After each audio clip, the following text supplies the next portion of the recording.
Kalidou Lusili, voilà, qui va donc jouer bientôt commencer les éliminatoires de la Coupe du Monde 2024 qui va se jouer au Mexique 2026. Oui. Mais l'équation d'un stade homologué reste posée. Oui, dès que le tirage a été annoncé, la Guinée se retrouve dans le groupe G, Algérie, Guinée, Ouganda, Mozambique, Botswana, Somalie. La question que tout le monde s'est posée, c'est celle de savoir si ces éliminatoires du Mondial 2026 vont encore se jouer pour la Guinée, en tout cas dans des pays que nous aurons choisis pour abriter nos matchs, notamment, et parce que c'est souvent le cas, au Maroc.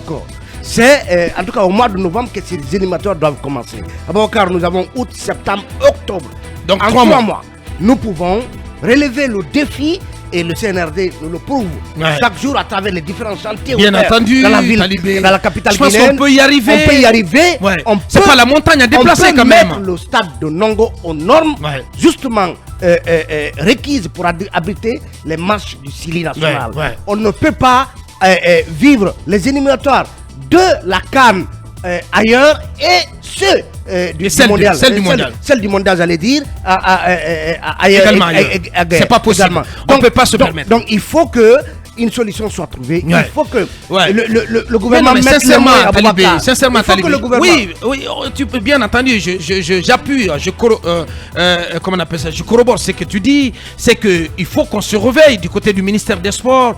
Je n'ai rien contre BA, mais j'ai l'impression que ça sommeille un peu du côté du ministère des Sports. Qu'est-ce qu'on fait de cette nécessité quand même de mettre nos stades aux normes de la FIFA? Non, c'est pas la mer à boire. C'est pas la mer à boire. Ce n'est pas une priorité. Et que dire de tous les chantiers qui ont été annoncés dans le cadre de la CAN 2025 qui semblent être à l'abandon. Les entreprises qui ont été présélectionnées n'ont pas bénéficié, n'ont pas reçu de fonds de démarrage.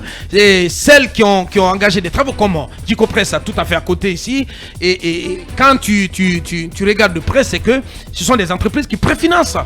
Abakar, c'est pas une priorité. Abakar, ne parlons pas de plusieurs. La dette intérieure continue donc de se creuser. C'est celui-là qui réunit un minimum permettant juste de parachever les travaux. Parce que le stade du 28 septembre, il est question carrément de le reconstruire, justement pour le mettre à un certain nombre. Donc il faut mettre tout le paquet pour que le stade général Lansana Conté, que ce soit la pelouse et les autres aspects relevés par les inspecteurs de la CAF et de la FIFA, que ces aspects-là soient rapidement justement réglés. Parce qu'on ne peut pas se permettre à nouveau d'aller jouer ces éliminatoires du mondial ailleurs. Et c'est humiliant parce que la Guinée-Bissau abrite ces matchs justement à domicile. La Mauritanie a fait de très belles choses en termes d'infrastructure. Le président de la transition est interpellé directement. Parce que malheureusement dans ce pays, il faut que pour tout et pour tout, qu'il se lève et qu'il tape du poing sur la table. Pour que, Monsieur le Président, sortez votre ministre des Sports justement de sa couette pour qu'il vienne mettre les choses au point au niveau du stade général Lansana Conté. Bien, dit qu'on a 30 secondes. C'est pas au ministre de décider. Le président doit être le premier à être dans ça. En Guinée-Bissau, Ambalo l'a voulu et son pays a joué dans ces installations. Aujourd'hui, le Maroc a 2 pays dans les compétitions. La Guinée n'est plus la Guinée, c'est la Guinée marocaine. Parce que nous jouons... Qu'est-ce que tu racontes? Oui, on n'est pas un pays souverain. Quand même. Abakar, on n'est pas un pays souverain.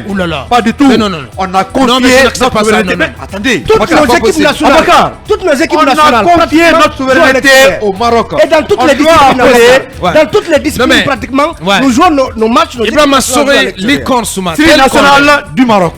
Tel qu'on l'aime. On n'est pas guinéen, on est marocain. Sacré l'icône, tel qu'on l'aime. Voilà, franchement. Monsieur Bonbonna, il ne changera pas. Allez, on marque la pause, on revient pour parler de politique.